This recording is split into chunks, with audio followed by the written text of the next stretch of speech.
What up? What up? What up? Oh, what? I'm sorry. I was. I didn't know you was gonna talk right away. You didn't? You did. Even though you do that every show. You're jamming today. I'm sorry, bro. What up? What up? What up? Welcome back to another episode of Cultivated Ignorance. I am Will, the host. And I am Mike, your favorite host. What's up, y'all? Says him. Says everyone, including Cicely and India that just walked in. Hey. Today we are welcomed by the lovely Miss Avery Bateman. Hello. How you doing today? I'm good, thank you. Thank you. Yes. We're going to be talking to her today about a whole slew of things, mainly spirituality, getting back in touch with our roots. Yeah. Also be talking about her modeling career, her acting career, a few different things she's got going on, things she's got, goals she's trying to achieve. We're also going to be talking about who's going to be at the Super Bowl, Mike? Was it? Your girl Gladys Knight, Big Boy, and Travis Scott, and maybe Andre 3000? Andre might pop up, and he just got a song on. Don't get super hyped. See, don't get super hyped. Yo, 3 stacks though. And he just was on a song on James Blake new album, so he got the wave right now. Yeah, okay, he got the wave. Pop up. I will watch the whole Super Bowl for him. Bro, the city of Atlanta will go stupid. Oh my god. Look. Don't do it 3 seconds. We're gonna be talking about that, and speaking of hip hop, we're gonna be talking about our Lord and Savior Soulja Boy. I don't know why y'all played him for so long, but Bro, y'all slept he's on back him. with a vengeance. He said, let me go off here. Brother's gonna remind y'all. But as always, we are gonna let Mike get to these little church announcements. Definitely come with just a little. Sissy Lotta said you look nice in glasses, but that's, You know it. you don't have to do that. I look nice without glasses. Ebony, Tony, I'm sorry, Benjamin, India, how y'all doing? Thank y'all for coming in. Appreciate y'all joining us tonight. Can Church you announcements. just don't do little piddly things? Avery. The events are not piddly, just Michael introducing them and announcing them. Can you not ruin my segment? Oh wow. Thank you. See, we might scrap. What do you think? We're gonna need you to bring us back down to earth. We gonna play nice. Okay. Go ahead, Michael. We're gonna try. Yes. So these are the events y'all need to know about, that y'all need to be at in the coming weeks. February 1st, 6 p.m. is a Love and Hip Hop art show Ooh, nice. showcasing hip hop and comic book culture at Frame of Mind. If you have not been to Frame of Mind, it's probably the dopest eye shop in Columbia. I haven't.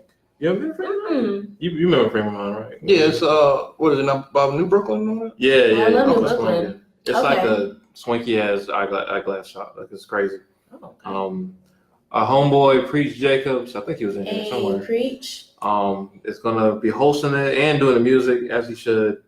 It's gonna be featuring the works of we got Chris Charles, Goldie Gold, Jean Claude, Dre, and Sammy Lopez, all phenomenal artists. Yes. If you don't know these people, go look them up right now.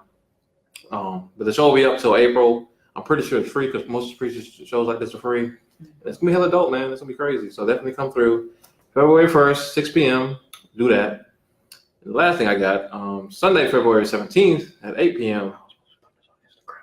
Yes. Will's screwing up on his job as usual.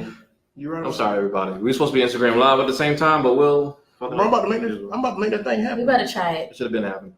February 17th, 8 p.m. The Poetry Jam, hosted by my boy Spirit the Tattoo Poet. Woo! I believe Ron Digger is curating this. That's the guy. It's gonna be featuring Mr. Emotional the Poet and music by Mike Stone. If you don't know either one of these people, hella dope people. Check them out. Do your research. Yeah, you gotta know Mike Stone. Yeah. I believe he had a big old billboard on College Street. Mm-hmm. Yeah, boy, he's out there looking fly. Mm-hmm. That's only gonna be $10 to get in the door. You got $10 all day. Come on. And then it's like 3 days after Valentine's Day, so treat your boo to something extra, you know what I'm saying? I would love that, especially if she's like me and into the tiny things in life. Exactly. That's all that matters. Exactly. Some music and food. It all matters. It all Yes. matters. So get your act together, man. And Will. You don't even know how to do Instagram live. Bro, you can tell I ain't got nothing going on. Bro, Will is 45 years old. Veronica, how you doing, love? Lovely, Lexi, how you doing, love? How you doing? Kadana, you hey, killing Kadana, how you doing? Bless in You the know, I building. Chris in the building. What's up, y'all? What's up, y'all? Thank y'all for joining us. Bro. Get it backward. Bro, shut up. What you gonna put it on, man? It takes Bro. a minute. Your girl. Yo. I'm sorry, y'all. Will's got to figure out something with his Instagram live during the show. He got an ugly face all in the camera. God, what fuck you? Oh, I'm so sorry. I'm so sorry for everybody. DJ, what's up, bro? How you been? Hey, man? Veronica, her crazy self. I love her. But the bag is gonna fall. Oh, please don't fall. Like, I swear to I was God. gonna say if you want to take All right, we're gonna do some. Lay the bag down on the and water, then like You keep the focus on the show, Mike. you know. There we go. Oh, God. Let me get the show together while you screwing stuff up. I don't finish my church announcements. Then keep the show going. You're not going. Like Will said. Oh, that's the singing. Yeah. Avery's gonna do the whole show. Anyway, Yeah. IG Live will be done next show. You doing a church announcement? I'm just settled. Done. Show. Damn. We said we were gonna go curse on this show, didn't we? Was that, Absolutely not. was that a goal? All It right. was a goal. Well, we Maybe that ended up happening. So how you doing? I'm doing great. How are you? I'm very well. Wunderbar. So I guess we talked about doing the show with you, and I looked up some of your modeling stuff. I was very impressed. Thank you. Yeah. Thank you. So how's like modeling been, especially based out of Columbia and Charleston? I think you said you did work with people in Charlotte as well. Mm-hmm. I've worked with people in Charleston, Columbia, Charlotte, and a few in Florida while visiting some family. How is it here in Columbia? It's difficult. It's fun because she said straight up. It's fun just for the fact that I have networked and met so many beautiful people in the industry, whether they be photographers, designers, fellow models, directors, creative directors, anything like that. So it's been so much fun to finally be able to group up with people of like minds. For the fact that I came here in the year 2000 with my family in the 5th grade at Seven Oaks Elementary, and y'all are better than Connor, but whatever. It went from Seven Oaks, Crossroads, Irmo Middle, Irmo High, and through all of that, as many beautiful artists as I've met and befriended, it was really hard to get close to the people of color within that. Like, honestly, I maybe had like 2 or 3 Black friends. Why is that? Because they were the 2 or 3 who were involved in the theater or in ballet or in music, like the rest of them were white or maybe a sprinkle of Spanish and Asian. So, a little dash. Like seasoning, so it wasn't until I went to Coker College in 2007 through 2011 in Hartsville, South Carolina, where I met the majority of my Black artistic friends. Really? And then when I graduated, I came back. I stayed here for a minute. Obviously, I'm still here. But now I've got a whole spew of just Black community artists. So it's been nice. It's been fun to finally meet those like minds of the same color. But it's difficult just for the fact that you barely find any events that'll pay. You barely find any shoots that will pay. Like, I mean, I can do this all day without pay, but at the end of the day, I got a baby to feed. I got me to feed. And I would much more enjoy going out and performing or modeling for my work rather than going to a cubicle during the day and then having to do the art that I love at night and then miss out on that development chance between me and my child, because I'm trying to strive to make money and do what I love. So it's difficult in Columbia. Columbia need to up their game on that. Oh, Lord. That's all I gotta say. Entirely. So I saw you. I saw some of your work, and some of it is nude. Yes. Like your cover of the Oob? Yes, Oob magazine. They are a Parisian magazine for fashion and art. I made it on the 7th issue cover back in January of 2017. Wow. And it actually went out 2016 for the winter, but then they had released it 2017. Now, how that happened was, well, for one, as you can see, I was pregnant. Yeah. That was one of my maternity shoots. The photographer, Maxim Wachowski, he is a longtime friend. He's actually one of the first photographers who picked me up on Model Mayhem and photographed me. And we have been longtime friends since. And I think I met him when I was 19 years old. And I'm 29 years old now, so that's 10 years of modeling. And he was one of my first photographers. And when I was pregnant, he hit me up. He said, Avery, you're pregnant. I knew you'd be beautiful. Come to Charlotte, please let me photograph you. I'll pay you, whatever. And I'm like, with me and him, it's got nothing to do with pay. And I'm like, of course, I'll let you photograph me. So I went up there with Bella Bell Rose, who's also a local designer here and stylist. And she went up there with me and helped me style my whole shoot. And I mean, he did end up paying me, so that was nice. But that was nice. But it was a nice feeling just to be around the two of them. But I want to say like maybe 2 months after that, he said, Avery, one of my friends is the editor of Oob magazine, and look what I got, and sent me a picture. And I said, oh my gosh, I'm on a French magazine.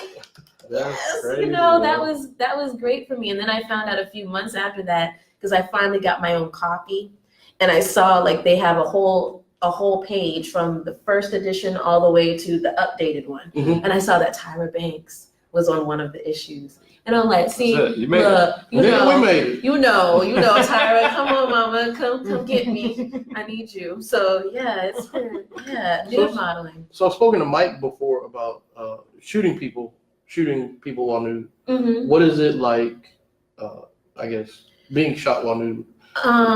Is it like insecurities that you still have that are that you have to shake off? I actually did my first nude when I was 19. So doing this for 10 years, it's not uncomfortable anymore. Mm-hmm. It's more so like, this is my body. I'm comfortable with my body. So hope you are too, kind of thing. I like to plan things out. I don't just do things willy-nilly or anything. So when it came to setting up those nude photography sessions, I would make sure I had a rapport of some sort with that photographer. So that way when I get with them, I know they're not going to be on some creepy shit. I know they're not about to like try and have some hidden agenda thing going on. Like, okay, I shot you nude, so what's going to happen afterwards? That's not. Does that happen? I have had that happen 1 or 2 times You heard around. Cardi B? Oh yeah, you're right. I think I was like maybe 2021, so I was still within that new part of my 20s. But it was kind of disappointing, just for the fact that I always had it in my head, oh, you'll be at a better standard than what you've presented just now. Like I thought you would do better. Okay. I didn't think you would be such a creep. And then I'd never hear from that person again, or I'd cut myself off. So it has happened, but I know better now. Okay. Definitely, yeah. Do you mostly do nudes, or is it? What do you? I guess it's a combination of all of it. I've done nudes to couture to what is it? Just modern. What is it? I've done I've done movement because I am a dancer, so I've done a lot of ballet and jazz lyrical type shots. I've done artistic nude, which the difference is like, you have your nude, just standing there being nude and pretty. But then you have your artistic nude, which is like, it'll be like a form of the body or a form of like another piece of art added in, like the the paint splatters. I love those ones. Nature. Anything out involved in nature. I love being surrounded by nature. So those shoots are actually my favorites. I actually just got through doing a shoot with Sean Fate. And we went out in the boonies somewhere, but it was so freeing. And it was actually not cold. So I enjoyed it. Yeah. So I do a whole combination of them. I got you. Mm-hmm. So with you, I guess, with Columbia not being an ideal modeling spot, Mm-hmm. and also, I guess, theater location. Yeah. What other, I guess, besides the location, what other challenges have you faced as far as modeling and theater? Being the dark skinned girl, being the black one. Tell us about that experience. I will. Let's see. With the theater, I will say the theater is a little more freeing with the colorism than modeling is. It's almost like in the theater industry with live performance, it's almost like they want you to be dark. They feed off that. They're like, oh my God, look at that melanin, look at that magic. In a good way? In a good way, not an exploitive way, no, or at least I haven't experienced that yet. But it's more so they've noticed that the majority of our art comes from our roots. And the ones who seem to be a little more deeply rooted are the ones they crave. Like, we could just be sitting here, the three of us. We could literally just be sitting there at an audition, ready to go up, but their eyes will be looking at us the whole time while that other person's on stage, and they're like, okay, light brights on stage, but there's the darkies. They're fun. Then now, see, let me back that up. They will never say darkies. That's wrong to say. I hope not.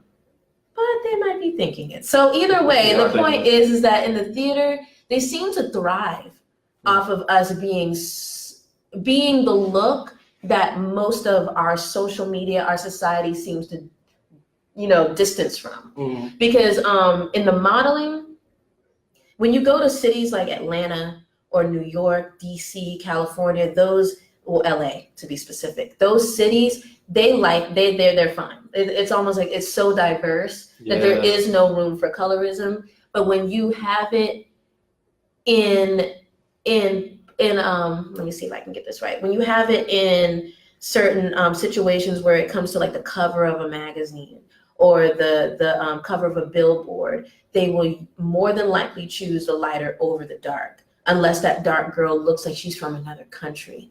So here in Colombia, I've noticed that it has nothing to do with you looking exotic or you looking plain. If you are dark, you are more than likely going to be stepped over or looked over, unless you are doing something else in the community that brings a big hit to your name.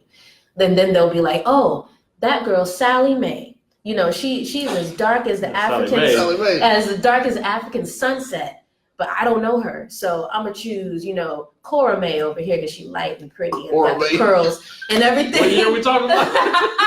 We still talking about this year, but I can't think of names, so it's fine. And I don't want to call nobody out. But if Sally Mae were to come to the table saying, not only am I a model, not only do I look like the African sunset, I paint, and I paint in this community, and I dance for the Columbia City Ballet, and I do this and that. That's when they're like, okay, yeah, we'll take Sally Mae. So it's almost like, as a dark skin girl, you got to come with 10 times more than these other people in order to be just acknowledged. And it's difficult. You still talking about here in Columbia? Mm-hmm. Okay. I wouldn't say it so much in Charleston. I would say Columbia, Greenville, Myrtle Beach, anywhere else that's not the Low Country type of place. Because the Low Country, you can't escape us. Right. So it's like, okay, we'll just everywhere. We everywhere. So it's like, okay, we'll deal with what y'all got. But here in Columbia, it is very diverse. And so it's like, being diverse, we're still gonna choose the lighter ones over y'all. And it's really sad. All right, I got one more quick question. Yeah. So you've been, I guess, a model and active since before Instagram and Facebook and all this other stuff? Yes. How has social media affected modeling? Actually, it boosted my modeling. It really did. Because I had been told I should have been a model since I was like 8, 9 years old. And modeling, as much as I looked up to the Iman and the Naomi Campbell and the Tyra Banks, as much as I looked up to those women and women like them, I didn't see myself as a model. I was so focused on my music, on dancing and acting, got a degree in it, everything, my visual art. And it wasn't until one friend of mine at Coker told me, you really need to look deeply into modeling. And I figured, who's going to take me seriously? But maybe I'll try it. So I went on a Model Mayhem where she told me to go. Ever since Maxim picked me up and 2 other photographers had picked me up, and I just posted those few pictures on Facebook, bam, bam, bam. All the photographers, Avery, yo, what's up? You're in Columbia? Okay, yeah, let's work. Word. You want to work? It's been like that ever since. I've been a freelance model since then, just through networking with artists who are there for the art. Would you say that, I apologize for, No, because we need to move on, but would you say that the idea of the typical model has changed based off of Instagram? Like, my question is, are IG models or women that mostly model on Instagram or whatever, are they actually changing what the figure of a model is? I think they are. I really do. Better or worse, though? For better, to be honest, because the modeling industry, they're such sticklers on having a certain look and only being within that little box. And to be a good example, America's Next Top Model, when she started adding the social media on it and everything and having the people vote for their models. Oh, yeah, That's yeah, she started doing that around like I want to say maybe season 15 and further. Jesus Christ, I didn't know that. There's so Season many. 5 or something. Nah, there's so many, but she went a long time without it. Uh-huh. And within that time bracket, she was sticking to the model industry look, the model, like the stickler look. And after that, she was like, I'm gonna bring in my petite models. Petites to the model industry is 5'6". I'm 5'4.5", and I claim my half. I am 5'4.5", and now it's like you see more designers for petite. You see more contracts for petite modeling, and then they've got what is it? You would just ask me. Oh, I got short-term memory, y'all. Just being able to promote yourself as a model, and that's what Tyra said a lot. You have to be able to sell yourself. Right. And social media has been that top way of putting out all of you without having management teams and PR teams do it for you. You're giving a genuineness to yourself. So I feel like within Instagram, Facebook, Twitter, anywhere you can post a photo of yourself to boost it, I feel like that has been the key to changing the industry look, because now the industry can look at these social media people and see, they really are beautiful. What have we been doing staying in our own little box? Like, we can bring this person in. Like, now you see models, high-end fashion models with tattoos. You see them all with locks. Do you know how many men came with locks? And they would turn them away. Beautiful, tall, white, black, Asian, Hispanic men with locks, just because they had locks turned away. Beautiful fit, like taking care of their body, their skin, everything. Should be on a magazine, but be turned away. So I think, social media has definitely boosted that. Changed the mind, yeah. So, you're from Charleston. I am. James Island. James Island. Yes. So you like a hoodoo? No, I'm not a voodoo hoodoo. Bat for one time. You get one free bat. No, I do practice voodoo now, but is it called voodoo? It's the original word for it is vodun, and it originated in Benin, South Africa. But it was turned into voodoo when the slaves came over to the transatlantic and settled in the Haitian area, New Orleans area. The Black people, used their vodun Lawaz, which are basically the gods, goddesses. They're not really gods or goddesses. Lawaz are really ancestors who've moved on and taken a higher position in the afterlife world. However, voodoo and hoodoo were created when they took. Oh, hoodoo is a real thing? Yeah, hoodoo is the Haitian branch of vodou. And they took their Lawaz and mixed it with the saints of the Catholic, Catholic faith. Because being slaves, we couldn't practice our own religion. We couldn't keep our ancestry, our history. And in order to do that, we had to sneak and do it. And so how we snuck and did it is we learned the Christian beliefs that they forced upon us and saw resemblances of their saints and their people and their angels. And we put those resemblances with our Lawaz and mixed it up. So if you actually do look further into vodou and hoodoo, you see a lot of the saints listed in a lot of work. They don't call it spells. They don't call it, I'm about to do some magic. They call it work, because it is work. You're putting a sacrifice of not only your own spirit and the other person's spirit, but you're taking that spirit from your ancestors. You're asking them to fuel that power that comes from within. So it's work. Like, that's a lot of work. Like, I don't know, like one simple candle magic, you can have one candle here, but then you got to have like an herb here to represent that candle being inflamed. And it's a lot. It's a work. That's why you see a lot of people charge for it. It's work. So, I can't even remember the conclusion. No, but I was going to say. That's cool. Yeah. So, not really how you got into, I guess how you got into it. How did you, being from Charleston, kind of pull you into it, or Yes How and did it no. affect it? Yes and no. And that's what I was gonna say with the last one. Everyone found out I'm from Charleston. They're like, "Well, you do that root work," and I'm like, "What are y'all talking about?" And they said, "You put roots on you." Like, what are you talking about? So, growing up as a preacher's daughter, that was not an option. None of that. There are a few people in my family on both sides who practice it in their own way, but everyone is strictly Christian. So being from Charleston, I didn't really hear that whole notion of people from Charleston practicing roots until I came to Columbia. And being who I am as a preacher's daughter, being so limited growing up, I always asked questions. I just did. Nothing added up when it came to the Bible or with what I was, being taught. And so I went ahead and started branching off myself. And I actually got into Vodun about 2 years ago. Ifa, which is the foundation of Vodun, that's where you have your Orishas. Orishas are the gods and goddesses What of does the Ifa pantheon. mean? Ifa, I don't remember. Well, we got Google. Yeah, look it up real quick. Everybody Google what Ifa and answer in the chat. Ifa is the original religion where the Orishas, you got 490 something Orishas in the pantheon, but there are like 13 main ones.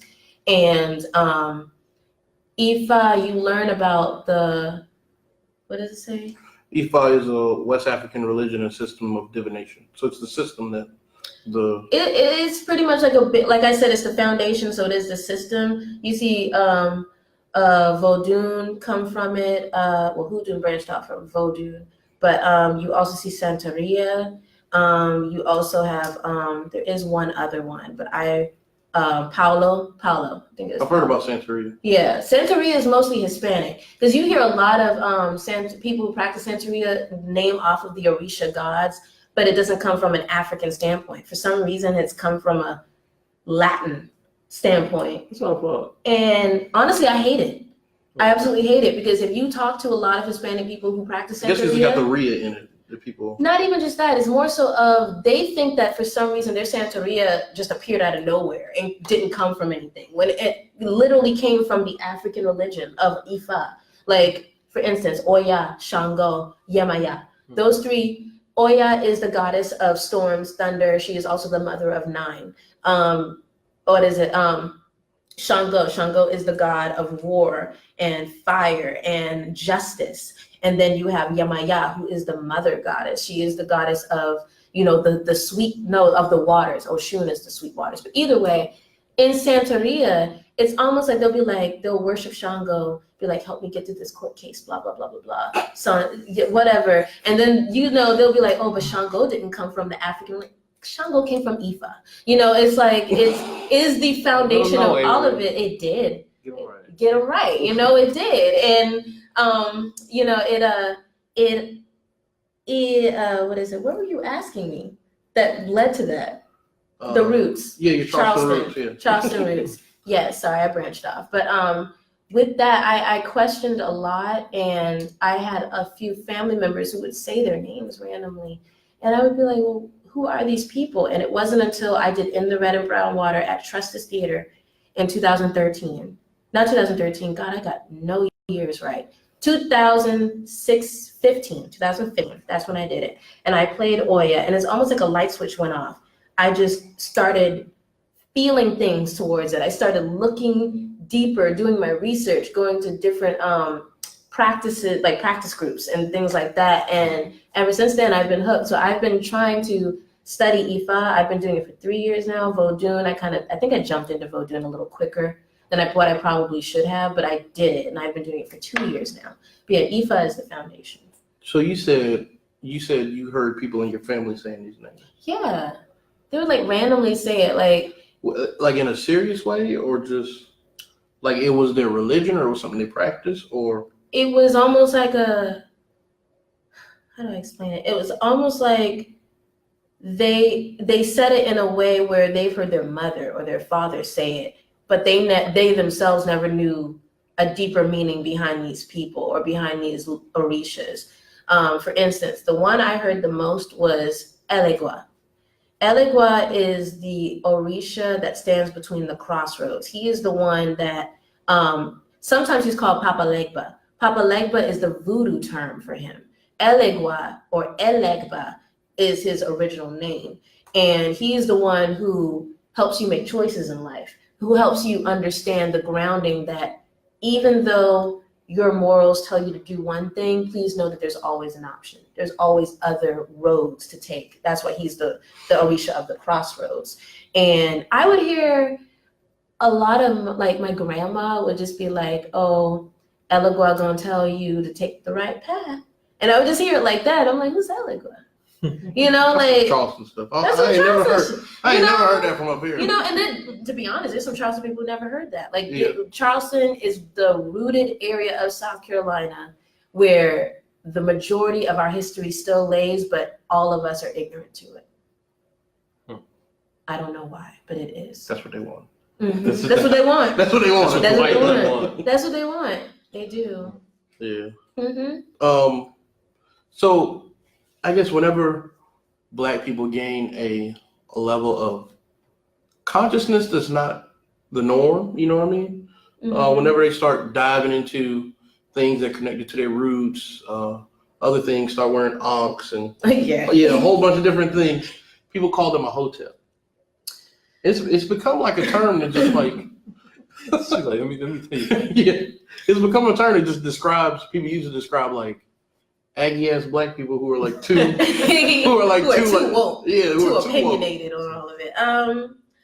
It's bad. No, that's wrong. That's the wrong term to use. Hotep literally means peace, or he who comes in peace. Like Emotep. Yes, Emotep was I don't remember what century, but in Kemet, or as people like to call it, Egypt, he was an architect, a philosopher, an artist. He came with all types of things that will bring nothing but inner peace. So to use the term Hotep towards someone who is just, coming out there with some fake woke shit and they don't know what they're saying, but at the same time they do, that's the wrong term. To be honest, I was guilty of it. Before I started delving into my own African roots, I'd be like, oh, Were you man, guilty of saying the word oh Hotep? yeah, I said it. I was like, oh, he a Hotep. She a Hotep-ess. Like I would say it, but then but my father, it was actually my father, because like I said, he was the preacher. He might have been the stickler on keeping the Christian belief, but he is very secular. My father did study a lot of religions and history. So when he heard me say Hotep, he was like, so you're saying that the person is peaceful? And I said, no, he's bringing nothing but peace, like nothing, like all of it but the peace. So what do you mean? He was like, well, the definition of Hotep is he who comes in peace, he who brings peace. So we gonna correct it right then and there. That's the wrong term to use so for what anybody. should we be calling the ashies? It's fake. We can say ashy fake. Just call them ashies? Ashies. I like ashies. I like ashies. Ashies, You know, they just burnt out. They got to dry. They ain't got no moisture. No, and you do know the difference between someone who's got moisture and substance to someone who can be spitting the same thing that person is saying, but they just be saying it like just to say it or just to add on. And it's like, you just sound dumb. So yeah, the ashies. I'm gonna say that. The ashies. That's a trend. You're one of the ashes, Mike. No, Mike's not an ashy. Thank you. The ashes. Mike Only voice of reason in the room. Thank you, Avery. That's what I mean. How about you say something? The name of the episode is gonna be Will the Ashy. We got the name for our next episode. I Shut up. cannot. Oh, who said it? Yep, there's my boyfriend. Pharaoh Hotep Oh yeah. built the first pyramid. Right, he is right. Built the first pyramid. Yeah, I educated Will on that. On a side He note, didn't the know first time I heard Emotep, the name Emotep, Was it the mummy? it was the mummy. It's the Emotep. Emotep. Yo, that's He so. thought- He was not a peaceful man. He was not. He brought everything but the peace, right? And I wouldn't even call him an ashy because he was way too powerful to be ashy. Will thought Brendan Fraser was the one responsible. Bro, for Brendan Black Fraser is the GOAT. people. He thought our Lord and Savior Brendan Fraser liberated us. No, from not our own Brendan evils. Fraser. I The movie can't, said it. y'all. You I can't can't. say Oh. that. That's hilarious.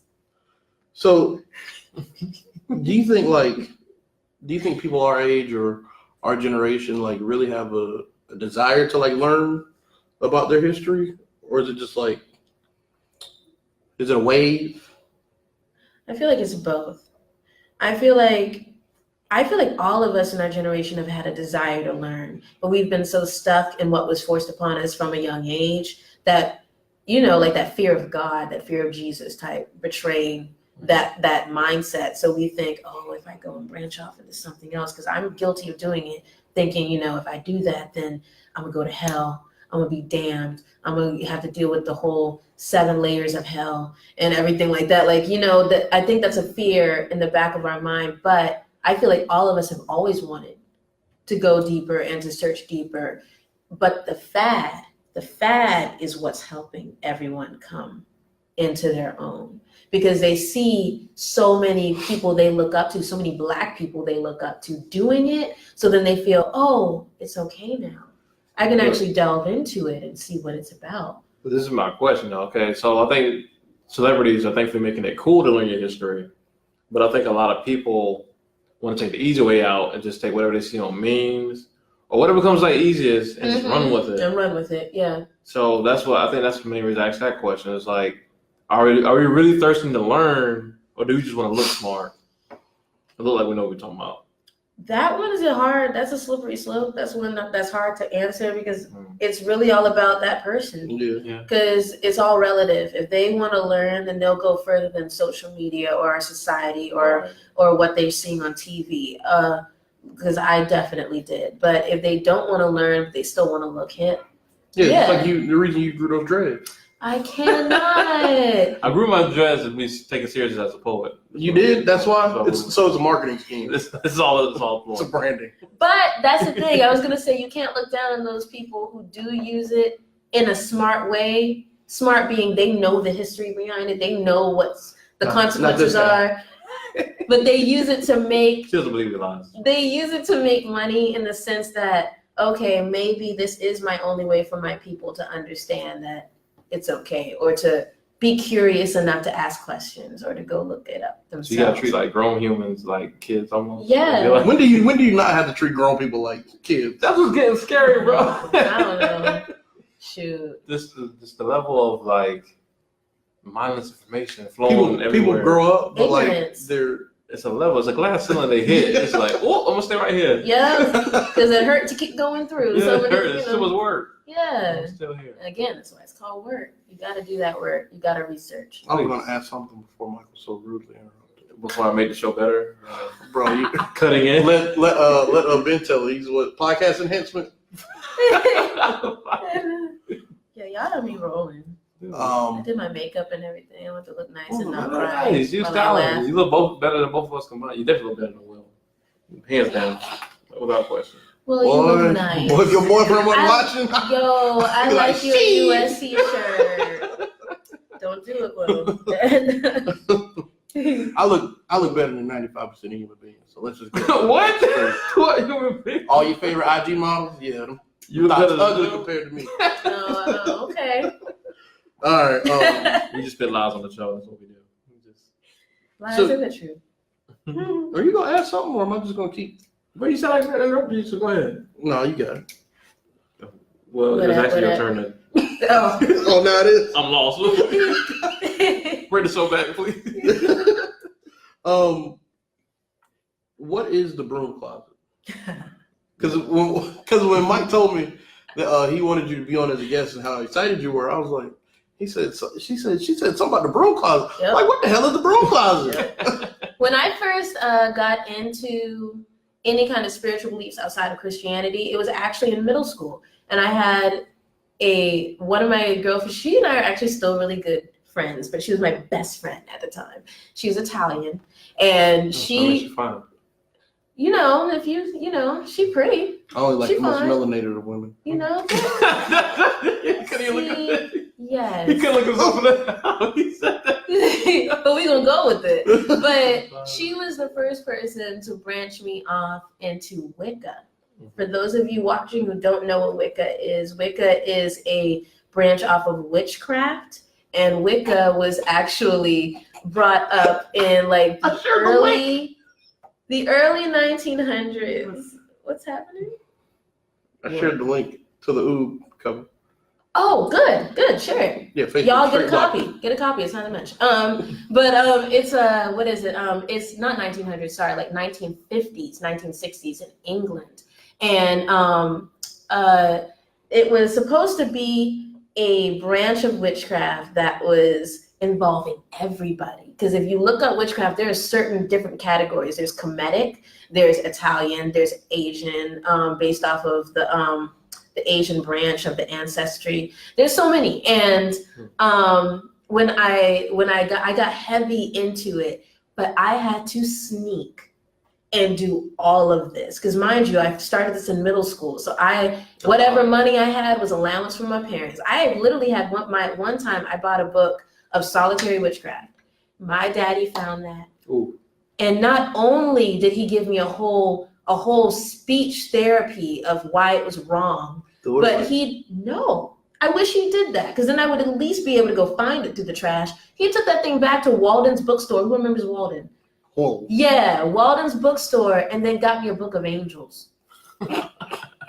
So it I'm gonna convert you back. Look, so it took me, I want to say, around the end of my college year, 2011 to now, to really be out and in the open and say, this is what I practice, this is who I am. And did you? That's why we say the broom closet, because they ride brooms. Gotcha. They still ride brooms. Is it just like Harry Potter? It's not like Harry Potter. Yes, I what wish, is it? man. I've been waiting for that train to come get me. Yeah. Just take me to Hogwarts, please. I would be You gotta come out at the right time. Look. Go where the fog is. Platform the 9 thickest. 3/4. There you go. Thank you. Platform 9 3/4. But have you been able to go to your parents and be like, okay, so this is who I am now? Like, y'all can't. No. Really? The last time I had a discussion with them on what I actually practice and what I believe in and everything was maybe when I was 25, 26. No, 26. It was 26. And they told me that I was not worshiping the same God that they were worshiping and that I needed to check myself and Before you wreck everything. yourself, Check it yourself. before you wreck it. And I was trying to get them to understand that God is God, no matter what religion or faith you believe. I believe we are all worshiping the same God, just everyone is so egotistic. So we all want to say, nah, this is that and that is this and blah, blah, blah. But there's really only one God. I just think y'all are giving different names to the same person. That's really it. And when I said that, I was like, Christianity is the youngest faith out of all of them. And I went down the whole history list and they're like, oh no, you worshiping the wrong God. That's the wrong Jesus. And I'm like, I'm not worshiping Jesus. Jesus was a man and blah, blah, blah. I don't know. No, we still butt heads with that. So we just kind of agree to disagree.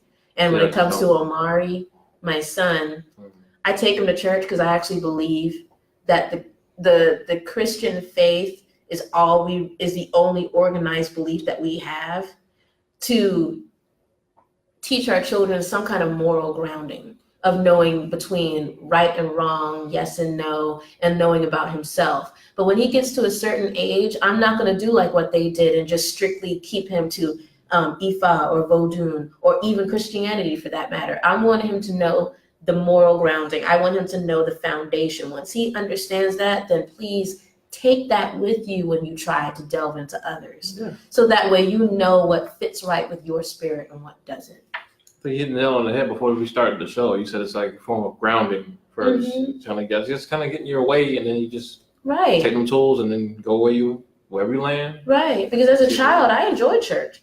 I more so loved it for the music. Yeah, church. Church used to be fun. Stay lit. Right. Until the preacher started talking about Look, I'm like, why are we talking about the same thing we just sung about for 30 minutes? Like, review. Like, just to reiterate, okay, guess makes sense. Yeah. We went to the next topic. Yeah, it's your turn, Mike. It's your turn to speak. Woo! So, how does one present their magic in the arts and their specific passions? How do you recommend? Be honest. Honesty meaning not only with those around you when you present your art, but with yourself, because you're already honest. Like, let's say I have a canvas in front of me. I got no one to hold back from. Like, I got nothing to hold back. I'm literally pouring my whole heart and soul into this image that I'm placing on canvas. So if that's the case, you can't hide honesty. The truth comes out whether you want to or not, whether you want it to or not. So if I'm putting all of my honest effort into this canvas, when I put it on the wall, people are going to look at it and feel the exact way I want them to feel. Right. It's the same way with dancing. You go on stage and you dance this lyric piece. You forget that the audience is there. You are in your mind to the point that you could cry. People, I guarantee you, 110% are going to sit there in that audience and cry with you. They're going to laugh with you. They're going to be like, oh my God, that's magic. That's a form of magic, to release yourself so far that you're projecting that emotion, that energy onto others and making them see your perspective, feel what you're feeling. It's all about passion. Passion and magic are the exact same thing. When you have passion, everyone sees it. Everyone hears it and feels it. And there's no stopping it. Absolutely. Yeah, so when it comes to the arts, just be honest. It's all about honest and trusting the process. Trusting that there's no rushing art, like you and I were talking about earlier. There's no rushing it. There's no rushing magic. It's work. It goes all the way back to what I said. It's work. When you put in that work, that patience, that love, that trust, that honesty, it all just kind of falls into place, just as magic does. Falls into place for everything to work for you. I love that, man. That's very hard to remember when you actually start doing work that gets noticed by people and people start offering things like money or publications. It's very easy to lose yourself. It is. And what makes you happy? You start trying to think, okay, well, if they like that, then maybe they would like if I do it like this, and you're not doing it for you no more. It's not, and it's like what it was Beyonce. She had said something in one of her lyrics, and something told me to write it down. She had said, what is she say? Excuse my French, but she said, if I gave 2 fucks, 3 fucks about spotting numbers or something numbers. It was in one of those songs. It's Nice. Nice was the song with her and Jay-Z. Nice. Damn. Yeah, so you know what I'm talking about when she said that I ain't never seen a ceiling in my whole life. If I gave 2 fucks, 3 fucks about spot, I would go up saying, fuck you, fuck you, fuck you, blah, blah, blah. We, like Erykah Badu said, we're artists. We're sensitive about our shit. So because of that, if we were to just hold back all the time, just worrying about what that person thought and what that person thought, the magic is done. It's done. It's all fake at that point, because you at this point are trying to keep up with the numbers. You're trying to keep up with your competition and everything like that. But when you escape and let all that go and just say, hey, they're going to love you for you regardless. Right. Even if you come up with a set that they hate, they're still putting offerings down as if you were an Arisha yourself or a Lawar. They're putting offerings down because they want you to take that money and expand on what you already do, what you already know. You are their ancestor that they're putting money down so that way you can keep delivering what you've been delivering from the jump. They're not giving you money to deliver something different or something that like they think will make them happy. No, they're putting money down so you can do whatever the hell you want to do with it. Absolutely. So if you're going to do whatever the hell you want to do, might as well stick to being honest. Absolutely. Might as well go hard or go home. And if you're going to go hard, then be honest. Because it's that magic. Love it. So with magic, it's spelled with a K because it tries to, right? They try and differentiate between like the spiritual arts and then magic parlor tricks type thing. Yeah. So with that, when I was reading it said there is no good or evil magic. Is that correct? It's all about what you do with it. So it's always neutral. It's always a neutral energy. Okay. Mm-hmm. So what are some of the things or rituals, or I don't know the term for it, but that you perform or that you have performed? I have performed more so protection rituals. Protection is so vague though. Protection, I've done protection for just protecting my energy from people who want to use me, protecting my energy from people who want to harm me. I have protection from people who want to take my ideas and just go off with it as their own. I've taken it for protection for those that I love so that they don't get used or they don't come into harm's way. Or, I'll do like a simple protection would be burning my sage. I get my white sage, light it, go up and down my house on me, on my baby, my boyfriend. I do like what my dad used to do. Now, dad and anyone like him don't think that the olive oil is a form of witchcraft or a form of magic. But olive oil is actually a pure oil that is used to bless. And my dad all day, all night would go up and down the entire apartment, the house, with some damn olive oil. And as a youngin', not knowing the depth behind that, I'm like, damn, this place smells like olive oil. Like, dad, like, what's going on? I don't understand. But then going deeper into it, I know that, sorry, I got distracted. I know that it is a way of cleansing. It's a way of, doing things over and over, so that way the energy continues to form around. And that's my favorite thing to do, is just protection, just because I've run into a lot of people who are just, like we said earlier, crabs in a barrel. You're making it to the top, but I'm not. I'm gonna keep you down. And there's too much of that here. Well, I tell you what.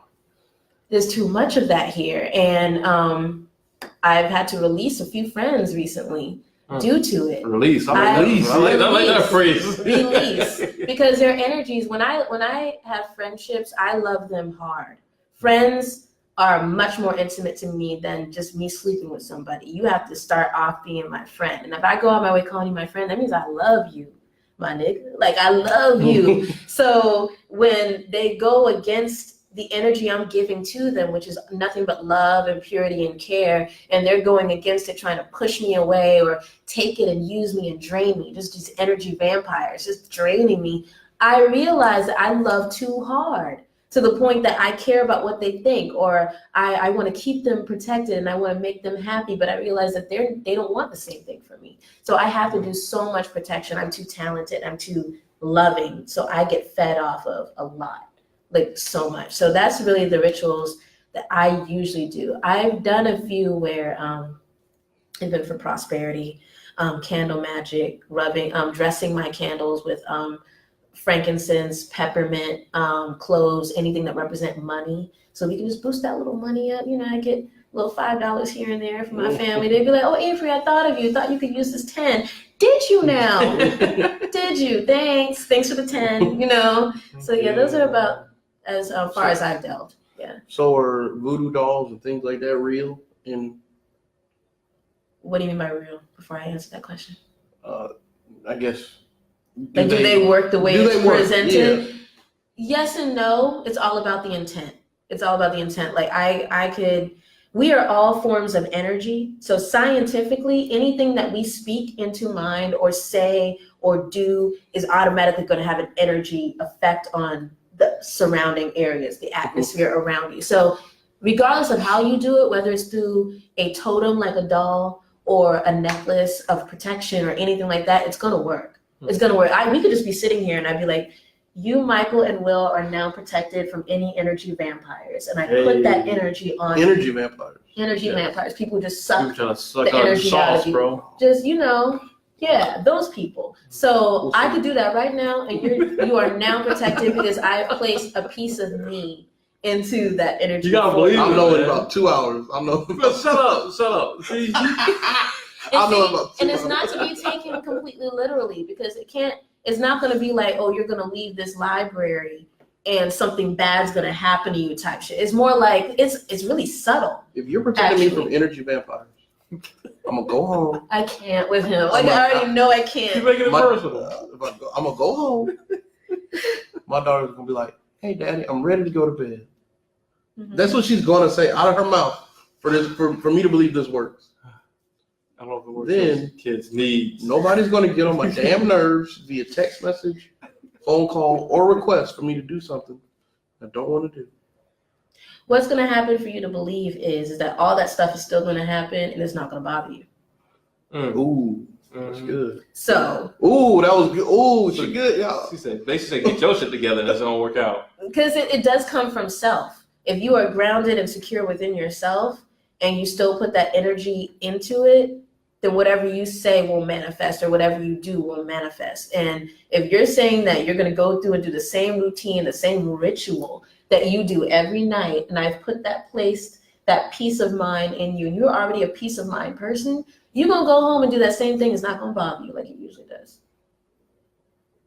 That's just how it works. And so with your question with voodoo dolls is just an intent. It's a symbol. It's a symbolism. So if, let's say that this water is my voodoo doll, And I'm just like, I'm so mad. Like I got fired by this racist MFer who is my boss. And I want to do to him. Tanner. F Tanner. You know, Tanner messed with me. He had me all the way F up. And I couldn't do anything about it while I was there. So I'm going to take my little pen and be like, you know what? Mess up his arm so he can't write his business letters. Mess up his heart so that way he thinks he doesn't know what he's doing right. Mess up his mind so that way he can't sleep at night. Just mess it up. Like I'm just mad. I'm taking it out. It's almost like the voodoo doll is your pillow whenever your parents spank you for no reason. You're just punching it, releasing all of that pent up anger. That's what that is. And whatever you speak into existence manifests itself. Whatever you put into it manifests itself. So after you've released all of that energy, you feel better. You feel like everything's gone. And then you come to the work the next day, or you hear through the grapevine, oh man, you hear what happened to Tanner? Yo, Tanner was messed up. He started yelling at everybody for no reason. Like Tanner was messed up in the head. Tanner got a divorce. My man, Tanner, whole arm blew off. Yo. Asia Dominique said the doll is not voodoo. The doll is a tool used by the person performing the action, just like the tool for the tarot reader is the cards. I don't know if you agree with that or what? The doll is not voodoo. The doll is the tool used by person performing the action, just like the tool of the tarot readers, their cards. The doll is voodoo, so I don't know what she's talking about. However, she is correct in it being a tool, like I just said. It's a tool, it's a totem. It is a way to use your energy to project onto it. Like you see a whole bunch of, like Harry Potter, like you said, the magic wand, that's their tool. That's their totem to release the energy that's already inside of their being. The tarot came from a European. That's a whole European thing. However, tarot is a tool. It is a tool used for divination. Divination being sometimes seeing in the future, sometimes just seeing, what's going on around you in order to know how to move throughout life. That's really it. But to each his own. I was gonna say she's disagreeing with you, but hopefully you can become friends with Avery and y'all can talk about it. Or maybe you can come on the show sometime and talk about something. Okay, maybe not. Yeah. Okay, that's fine. I think we got like 5 minutes left on this topic. Yeah, people be in there. I don't know who that is, but thank you for watching. Regardless, we got like 3 minutes left on this subject. Okay. I just wanted to ask real quick. Yeah. How would you respond to people who are like strictly Christian, don't know nothing about this, ain't trying to learn nothing about this, they don't learn nothing besides white Jesus and the cross? Like, how would you respond to somebody like that? 3 minutes. If you are a Christian Christians who don't want to Christians who are just devout Christians. They ain't trying to hear nothing about no witchcraft, no voodoo. Right. You let them be where they at. You let them stay where they at. You let them stay where y'all at. However, just be respectful. Be respectful of those who don't follow the Christian way or don't necessarily believe in it. If you want them to be respectful enough to come to your church and hear you sing and preach about Jesus, white, black Jesus, I don't care. Jesus and his brother Jordan, I don't care. Like, I know he doesn't exist. I just made that up. But my point is that if you want them to show you that same respect, and you just gotta reciprocate that. Just be open. Please know that, like I told my parents, the Christian belief is the youngest of all the faiths. So please know that there are much older and more intelligent and much wiser beliefs before your belief. So if you really want to be more grounded in your Christian belief, go out there and experience others. Go sit in a mosque. Go sit in a group, Ifa group, or hear different cultures, what they have to say. Don't just sit up in here thinking that your way is the only way. Exactly. It's like 4,000 plus religions in the whole world, But y'all's the only ones that's good. You know what I'm saying? Okay. Yeah. Right. But yeah. I'll be forgetting what I'm going to ask. There's so much intelligence up here. I can't think of what I was going to say. I don't know. Anyway. And yes, Asia is right. She is right.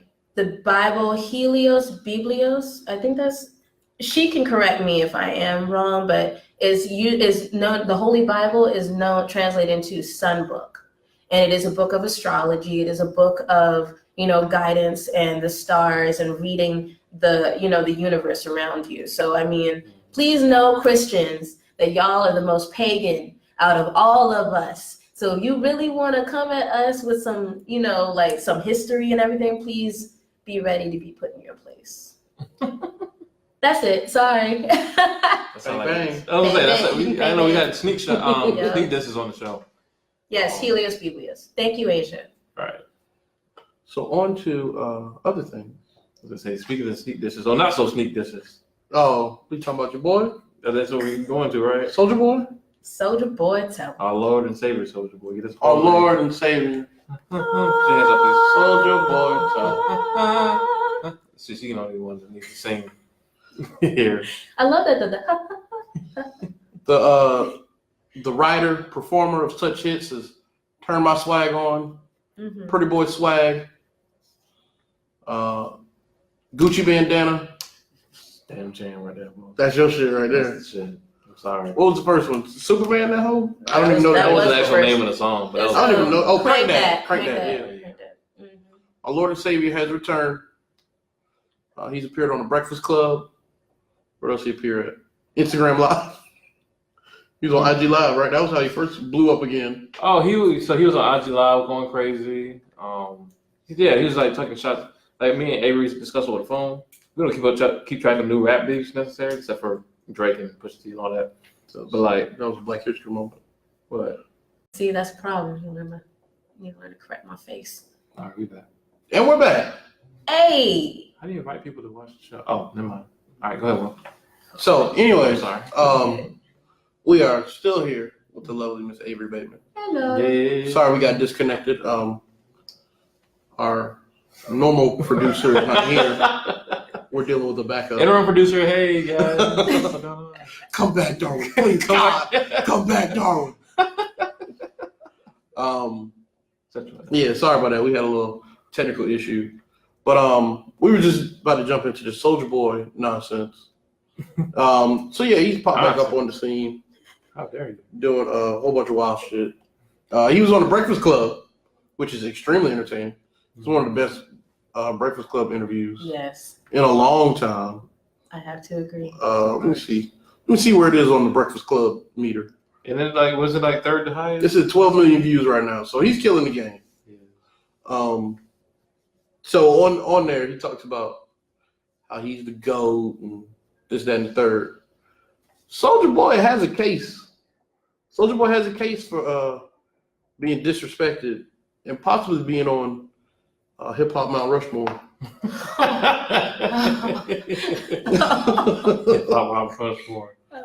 Who? What y'all think? I don't think he's gonna be on any kind of hip hop Mount Rushmore. But Bro, Soulja Boy, Jay-Z. look, Jay-Z might be there before him, so I'll say that. Jay-Z Right. is there. Okay, right, you're right. So I don't know about that Mount Rushmore part, but I do think yes, I agree with you. He did get a lot of backlash when he got out. Like, I don't know. I'll admit to it. I didn't take him Bro, I didn't take him seriously serious either. at all.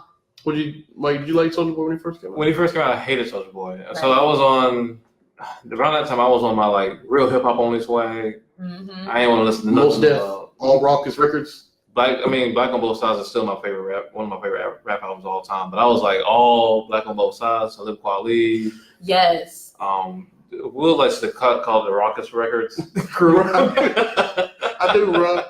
If your name was Most Def, Kweli, any nigga that wasn't selling in the early 2000s, you were on Raucous Records, bro. They was selling. Don't even. Most Def might have been selling. He's like, don't do He was definitely doing Don't do it. that. Talib Kweli sold a couple. Common. that. Mm-hmm. Oh yeah, Electric Circus, Common. That's the Raucous call. Okay, Electric no. Circus. Shut your ass up. I don't know, man. So I hated Soulja Boy when it first came out, but Yeah. like I said, I would sneak and listen to Gucci Bandana because that was a jam. I couldn't deny it. He was one of those for me where it's like, God, I can't stand this dude, but his song be like, Hey, boy, they turn my swag on, boy.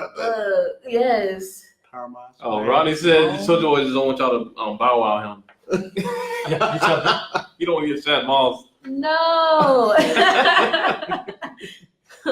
But Oh, man. so my only issue with the interview, man, like I said, he wasn't lying about a lot of things, but him wanting to take credit for like everything, him not knowing the difference between inspiration and somebody literally just riding your wave. Soulja Boy said all y'all niggas owe him 5%. 5%.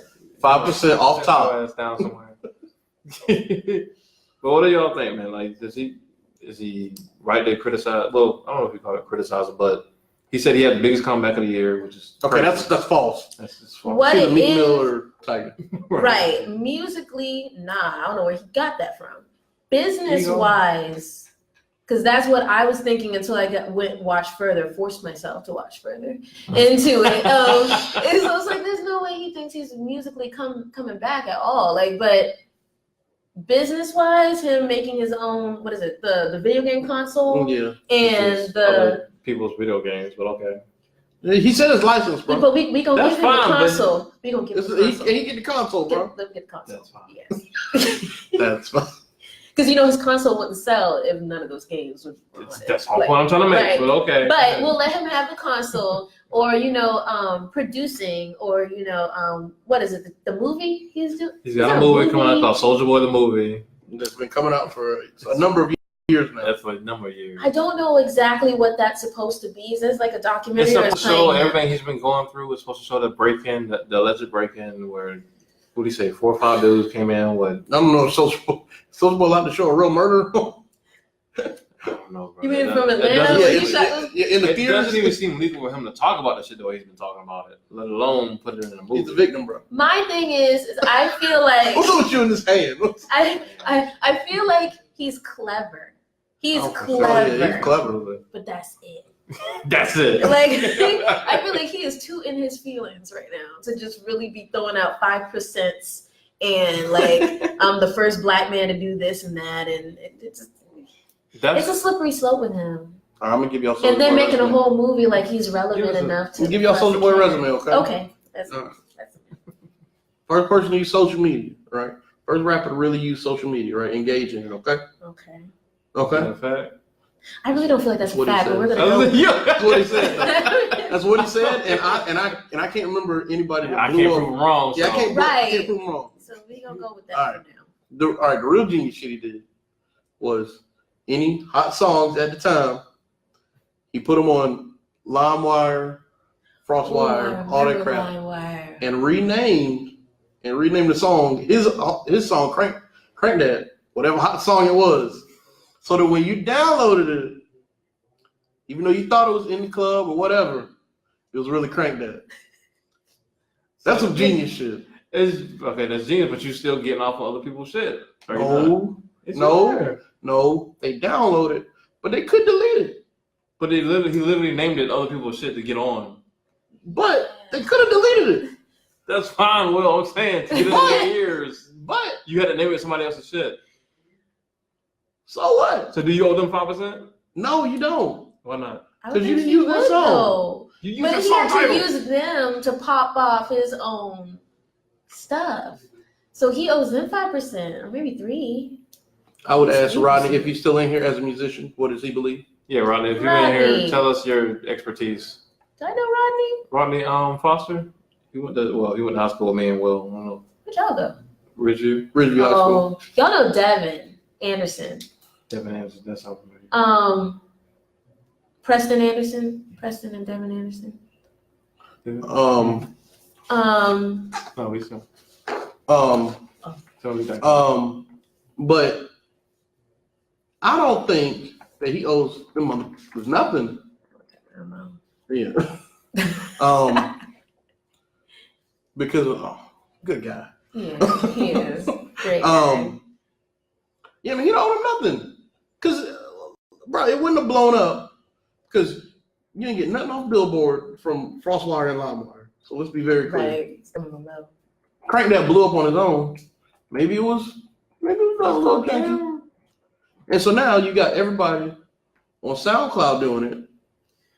It's got to be one of the most aggravating things I've ever seen in my life. Trying to play the new hot shit. I remember when King of the Fall first came out, and I was trying to play King of the Fall, that Weekend song. Oh. Bro, so many fakes out there. So that's what you want to give. I'm just saying, Soulja Boy he was the praises first for. to do it. He was the first to do it. You want to give him praises for this aggravating shit that's going on now. That's what you First to do it. We can though. He's the first to do Because it. he's the reason why the whole nay out and the dab. Yep. I don't know if he's the reason. No, he's not the reason, but he started all that whole like. That wave. The Yeah, snap that dance? way. Yeah. So that sounds like inspiration. That sounds like inspiration. You don't get 5% for inspiring people. Bro, yes, you do. No, you don't. If that's the case, there are a whole lot of artists who are missing their 5%. Everybody out here, Just anybody who saying. made a beat ever with a sample needs to go ahead and cough up all the money. For real. So I'm gonna go make some beats. So I think Soulja Boy and the Gucci bandana deserve to be on the you gonna keep going with that because that's the one. That's my weakness. I don't know, man. Soulja, I have so much respect for him, but he's just still so arrogant. That's the thing, man. That pride, and That ego, pride, and it's like you message. really got to step back as Soulja or anyone else like him. Like you really got to step back and see how you contributed, but then how some other people contributed towards your success. He didn't do all this by himself. He just didn't. Bro, Soulja Boy was in there with a laptop and Fruity Loops. And he was making #1 hits, bro. If anything, he just got famous off of doing something first before someone else could. That's kind of Innovator. innovative. Will- Very innovative. And that Will's gonna is stick to it. innovative, yeah. Genius. I'm on Soulja Boy's side, man. All y'all niggas owe him 5%, bro. Oh my God. Lil Pump, all y'all niggas, bro. Oh, next subject. Apparently Tekashi Going too. nowhere. Well, Tekashi can't pay Tekashi nobody. can't pay He nobody. need to save his money right He now. does. Scotty got a whole album out. Can't get none of the sales off of it. Man, that's a whole different How was that topic. album? Did you listen? I didn't. It was Did decent. you? It was decent. Yeah. I don't like the word decent. Is he but already like? Is he locked up now? Like is it yeah. done? Oh, he's Super locked. It's done. Super locked up, yeah, right? he's super locked up. Because what is it? 30 years? I don't think he's gone to trial, but he guilty though. Oh, he guilty. Yeah. It's written all over his They've been- face. His Well, they've hair. been watching him for a minute now. Yeah. Building up a case. So, And but can you imagine that you make your So dreams come foolish. true. it's That's so crashing foolish. down. That's so stupid. And he saw it coming, bro. He started firing everybody. Yeah. Yeah, he was like, oh shit. Because they were talking about that on the Breakfast Club too. Like, how are you going? You knew it. You knew it was coming. You fired everybody. Something's up, man. All right. Where's That's my hilarious. paperwork? You? Oh my bad. She swiped your shit I because just you knew you weren't talking no sense. No, I No, actually slid it no, over no. there. I actually slid it over You did the right thing. there. No. So Super Bowl coming up, Michael. You got? Who do I want to win or who's going to win? Who's gonna win? Patriots fucking going to win, bro. Who you got? Do you watch football? Oh, he looking at me. Oh, I don't, but I do. I know it's the Patriots, and who else though? The Rams. Oh, they are the Patriots. You want the Patriots to win? It's not about want. No, who do you want to win? Oh, who do I want? I don't have a want because I'm not that invested. Right. But as far as knowing their skill sets, Patriots. No, you got Tom Brady. So there you go. Oh, AKA White Jesus. Who you got, Will? he is treated like white Jesus. I'm hoping the Rams win. That's what I wanted to answer, but who's going to win? Who's going to win? I'm not gonna. It's hard to pick against Tom Brady. It's hard to pick against Tom Brady, and he lost last year. Bro, he back with blood. And I'm gonna pick the Rams I was gonna say right now. you Picking my the Rams man's to win. dude right now because he's going for the Rams. Picking the Rams. He Put looking money at on me it? wrong. If Gurley's 100% healthy, the Rams are going. You gonna put some money on See, it? this is how Gurley ain't really healthy. I'm putting my whole league winnings on. Nope. I'll see this mess. I'm not involved. I'm not. But yeah, man, with everybody trying to, well, at the beginning of the season, everybody was boycotting the NFL. I don't know where niggas stand now. Do you ever know anybody personally who didn't already not watch NFL? Do you know any NFL fans It's a brand new boycott. that are like, yo, this shit Being upset serious me? towards this? That are like, yo, this shit I know upset like me. 2 people. Two people Everyone who- else are like, yeah, they suck. And- Let's watch it. And they were fans before, and they Yeah. actually stopped watching. I only know 2 people. Yeah. Yep. There's very few of y'all out there. I really only watch the Super Bowl for the entertainment and the commercials. I am the person. So with that, with everybody fake banning the NFL or fake boycotting the NFL, I know this year they originally announced Maroon 5. I guess Oh, they were really? like, yeah, that was who the original people were. We got to blacken this thing up. Yeah. We going to Atlanta. We got to blacken this thing up. So they added Travis Scott, Gladys Knight, Big Boy. Who else they add? Where they added somebody else? No, okay. Were you lying to me? So we're hoping Andre 3000 He's gonna come in from the floor, 3 bro. Stacks, please come. They're gonna be like, all right, good night, and then the lights gonna turn off, and then the floor gonna open up. It's Atlanta, and you're gonna hear the Rosa Parks. Bro, can you imagine if Future came out there? Bro, he ruined it. God, he ruined it. I don't think Future will ruin it. He ruined it with his dirt baggery. But him with 3 Stacks, so that's not a sound I want to hear. I think particularly that for a live show, I don't want to hear a song with them on it, but for a live show, I think they would synchronize it. The whole Dungeon family gonna come out there. Future's super as trash as a lot of his music, as trash as a human being he is in real life. He's actually super talented. Like he is though. You're right. No, so, I just think that his talent is a whole different type of feel than Andre. Like Andre be like, I'm just talking to y'all. So I Future's agree, like, but talk like, at you. if you, I think they could, like, for example, NERD did a collab with Future one time. That sounds like a terrible idea. But like, if you know NERD, Pharrell and so they did a song together called 1000. That shit like goals. Like it's actually fantastic. Wait, him and who? Pharrell and who? Pharrell, NERD. I forgot the other members' names. But Chad. Chad, yeah. The Nerd been around forever. Remember? No, I know Nerd, but I mean, you said a song just now that I don't know if I'm familiar. The song is called 1000. It's relatively new. It came out a couple years ago. Oh, I don't think I know it. Yeah, God, I suck. I'm gonna look that up. Look that up tonight. You don't suck at all. Calvin, your man said Tom can't deflate the ball, so they might lose.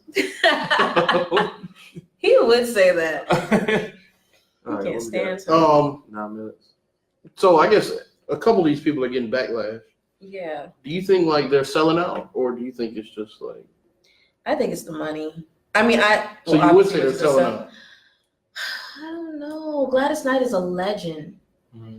So I don't think it really sits with her as far as like, you know, with the Colin Kaepernick and so you don't think I don't think she cares, because if that's the case, there's a whole bunch of other stuff she would never have done throughout the years. Like she's been around for some time to see this type of issue happen in so many other situations. Yeah. So I just feel like this little thing is not going to be something to stop her from performing.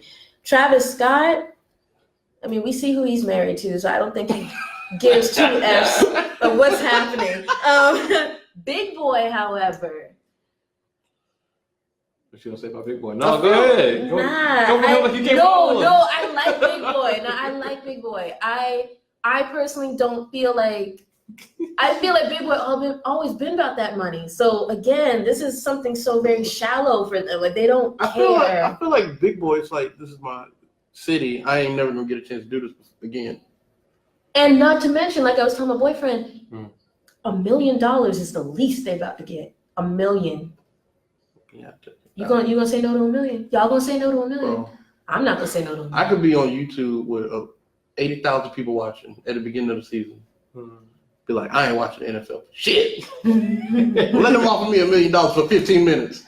I would. The only reason I would is because I know I can take the money and like do like, you know, better things. You know what I'm saying? Yeah. Like I wouldn't just be like, all right, I'm paid, I'm out. What you talking about, for the community? Yes. Boy, y'all funny. This boy here. Boy, y'all funny. I'm getting a house. Cultivated ignorance. That's the show. I'm getting a house, put my baby to school. Look. That baby be set. Fuck y'all. I'm telling you. If I had $1 million, so Mario would have his own house waiting. He's only 2. And you said this for the community too? Yes. She started. Yes. But she had to pull it out. Yes, I would. She said, "Oh, with this money." But I would like no, like right. She was like Dave Chappelle me for a minute. She was like.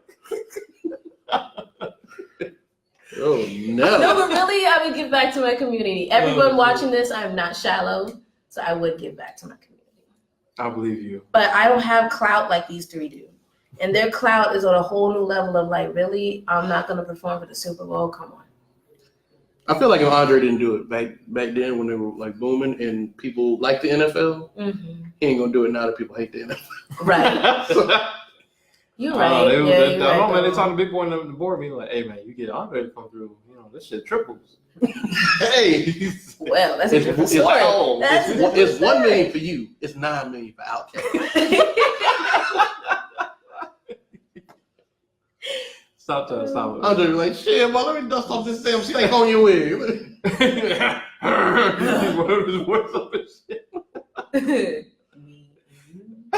know, right? Mary. Your cousin too. Anyone Have who gets $1 to actually do the million. Super Bowl performances should already have money. Calvin said anybody who gets actually do Super Bowl performances should already have money. But I mean, Yeah. more money entices everybody. Yeah. So, shoot. I just feel like you just got to be honest with yourself. I always believe like NFL protests ain't doing a whole lot. Like if you're not doing stuff in for the actual community, and you protest in the NFL, Rinse your money. If you don't rinse it, it's still gonna be dirty money built off the backs of whoever had to suffer. yeah, and you should just I don't know. There's bigger things you can do than protest the NFL. I think personally, but that's just me. And I also don't know anybody that's actually protesting the NFL who's actually an NFL fan. I only know two. I'm That's actually it. like grossed out by people who Everybody don't really watch the can. NFL and criticize people who are watching it. Like, shut up! You don't even. You like what you like, right? Anyway, That's funny. So, we want to thank you for joining us this week. Yay, thank you. No, thank you for having me. I've been watching this show, and it's so exciting. Always, yes. I'm ready to come back. And we know that you are trying to grow your modeling. Everything that you got going on, everything costs money. Yes. And you are taking a trip to what? New York City. Yes. Big lights. I'm going to New York. Is it next week? February 6th to the 10th for Fashion Week, for the Spring Fashion Week of 2019. I'm going with Loco Strut, run by Lolita Frazier.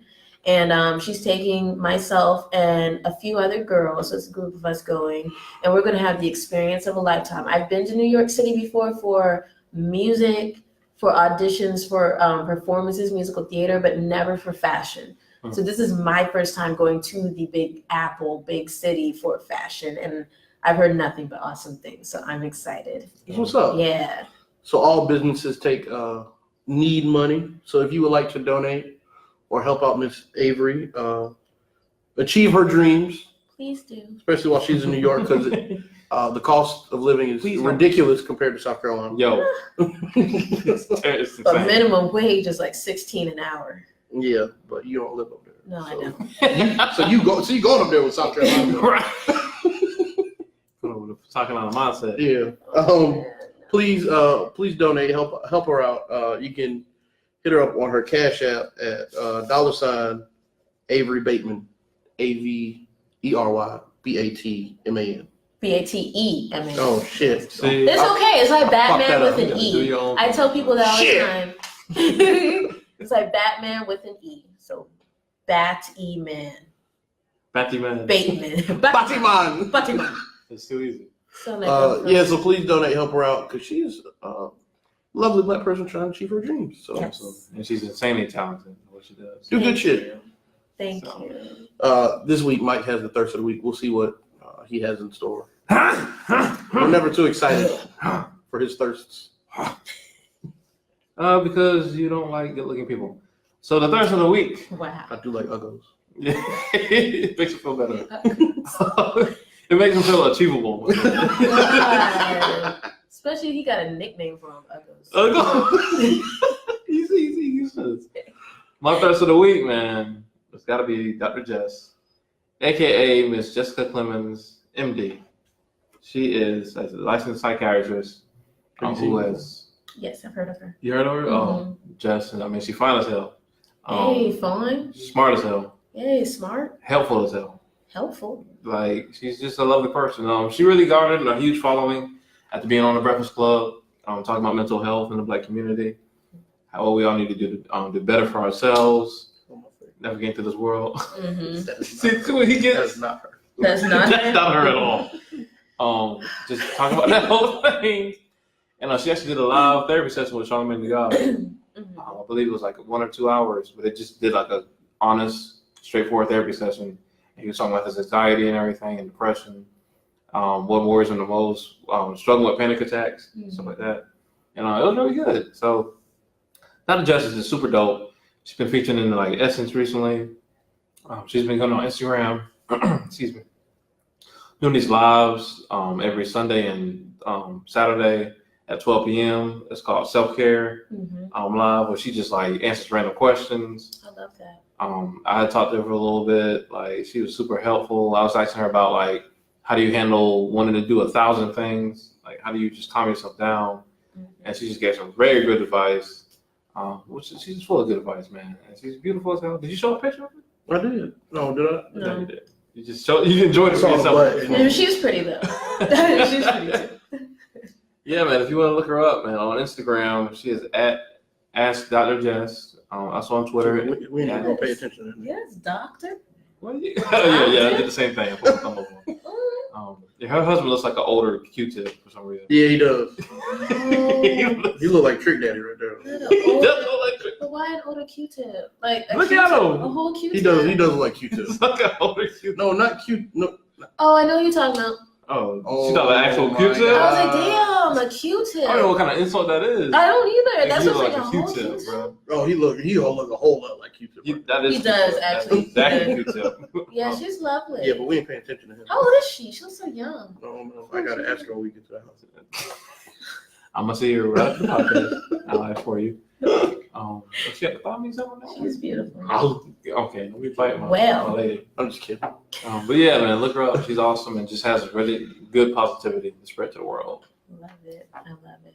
So again, we want to thank you for joining us. Thank you for having me. You did amazing. You can I reach tried. Avery, or you can see her work on Instagram at Miss Avery, baby. Hey. a Facebook. Yeah, Facebook and Instagram, Miss Avery, baby. I do have a personal Facebook account, Avery Dolores Bateman. I'm open to new friends. I love people. But if you just want to follow me, my going to New York City, my modeling, my music journey, anything like that, Instagram, Miss Avery, baby. The M in Miss is capitalized. The A in Avery is capitalized. The B in baby is capitalized. So Miss Get with Avery, it. baby. Remember all that. Get with it, suckers. It will be a test. Thank you, Indigo and Taryn, for joining at the very last minute. Appreciate y'all. It's cool, Taryn. Well, thank y'all for joining us, and we'll see y'all in the next episode. I love you guys. Will doesn't. I love you. Peace out. Love you.